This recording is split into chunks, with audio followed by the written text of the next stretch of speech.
आरव अपने माता पिता के साथ नए गांव में आया था, जहां उन्होंने एक पुरानी हवेली किराए पर ली थी। गांव के लोग कहते थे कि उस हवेली में एक कमरा है जिसकी घंटी रात को खुद बजती है। आरव बहुत साहसी और जिज्ञासु था। उसने सोचा ये सिर्फ एक कहानी है जो बड़ों ने बनाई है। लेकिन पहली ही रात ठीक 12 बजे पूरे घर में एक धीमी सी घंटी बजी। टन टन। सबने सोचा कि यह हवा या कोई पुराना सिस्टम होगा, लेकिन आरव को बात अजीब लगी। अगले दिन उसने घर की छानबीन शुरू की और एक बंद दरवाजे वाला कमरा खोज निकाला। उस कमरे पर जंग लगे ताले थे और दरवाजे पर लिखा था, अंदर मत आना।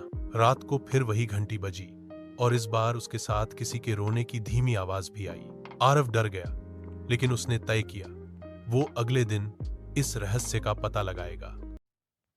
अगले दिन आरव ने पूरे कमरे के बाहर का नक्शा बनाया और खिड़की से अंदर झांकने की कोशिश की। उसे अंदर कुछ भी साफ नहीं दिखा, लेकिन दीवारों पर कुछ पुराने पोस्टर और तस्वीरें टंगी थीं। उसने अपने दादाजी की एक पुरानी किताब में इस हवेली का नाम खोजा, घंटी वाली हवेली। किताब में लिखा था कि कई साल पहले वहां एक संगीत शिक्षक रहा करते थे जिनका नाम महेश था। उन्होंने अपने शिष्यों को संगीत सिखाया, लेकिन एक दिन वो अचानक गायब हो गए। कहा जाता है कि उनकी आत्मा हर रात घंटी बजाती है ताकि कोई उसे ढूंढे और उसकी कहानी सुने। आरव ने घर में एक टूटी हुई घंटी और एक अधूरी संगीत पांडुलिपि भी ढूंढ निकाली।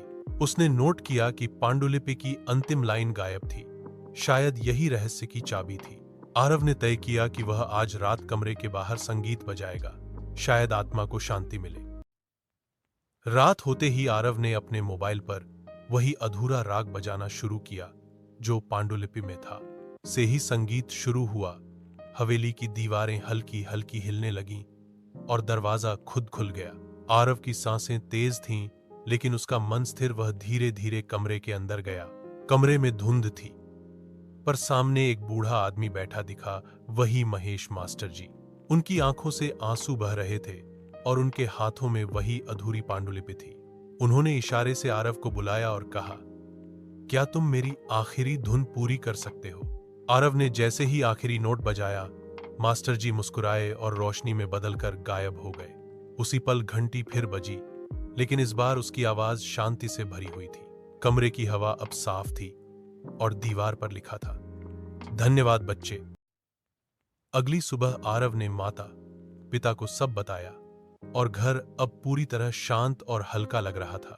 गांव वालों को जब यह पता चला तो उन्होंने आरव की बहादुरी की तारीफ की।